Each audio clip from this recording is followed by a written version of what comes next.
Монгол Улсын засгийн газрын гишүүн хөдөлмөр нийгэм хамгааллын сайд Саран гэрэл сайдын хийсэн мэдээлэлд дундаа гаргасан алдааг Монголын ард түмэн их хэмжээгээр шүүмжиллээ. Өчигдөр өнөөдөр гээд 2 өдрийн туршид бас Монголын ард түмэн сайдын хийсэн мэдээлэлтэй холбогдуулж ихэрхэн шүүмжлэх засгийн газарт замун салбар эрхэлсэн сайдад ирүүлж байгаамаа. За үүнтэй холбогдуулж юун түрүүнд Монголын засгийн газрын нэрийн өмнөөс ард иргэдтэй бүхэнд л үүсгэсэндээ хүлцэл өчөж байна. За Саран гэрэл сайд нь Монгол улсын үндсэн хуулийн тодорхой зөв заалтуудыг зөрчсөн үйлдэлийг гаргасан.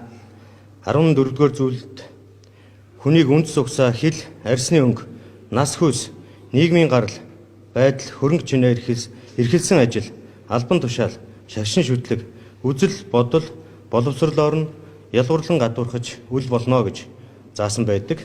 За мөн 19-р зүйл төр хүний эрх чөлөөг хангах үз эдийн засаг, нийгэм, хууль зүйн болон бусад баталгааг бүрдүүлэх, хүний эрх чөлөөг зөрчигтэй тэмцэх, хөндөгдсөн эрхийг сэргээн эдлүүлэх үүргийг иргэнийхээ өмнө хариуцдаг энэхүү үндсэн хуулийн заалтууд байдаг. За эдгээр заалтыг засгийн газрын гишүүний хувьд улс төрийн хариуцлагатай албан тушаалтны хувьд гаргасан учраас Монгол улсын ерөнхий сайд үндсэн хуулиар олгогдсон бүрэн эрхийнхаа хүрээнд дараах захирамжийг гаргасныг би тавд уншил танилцуулъя. За Монгол улсын ерөнхий сайдын захирамж.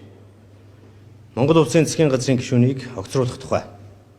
Монгол улсын үндсэн хуулийн 39-р зүйлийн 4 дахь хэсэг, Монгол улсын засгийн газрын тухай хуулийн 23-р зүйлийн 1 дахь хэсэг, 2 дахь заалтыг тус үндэслэн даваа жанцангийн Саран гэрлийг Монгол улсын засгийн газрын гишүүн хөдөлмөр нийгэм хамгааллын сайдын өөрөлт ажлаас огцруулах хэмээн тушаал гаргалаа. За ерөнхий сайдын захирамжийг гарсантай холбогдуулж үндсэн хуулиараа улсын их хурал Монгол улсын ерөнхийлөгчтэй зөвшөлдөх албан бичгийг засгийн газраас хөргүүлдэг байгаа. Ингээд огцруулах ажиллагаа өнөөдрөөс эхэлж байгааг та бүхэнд мэдэгдэе.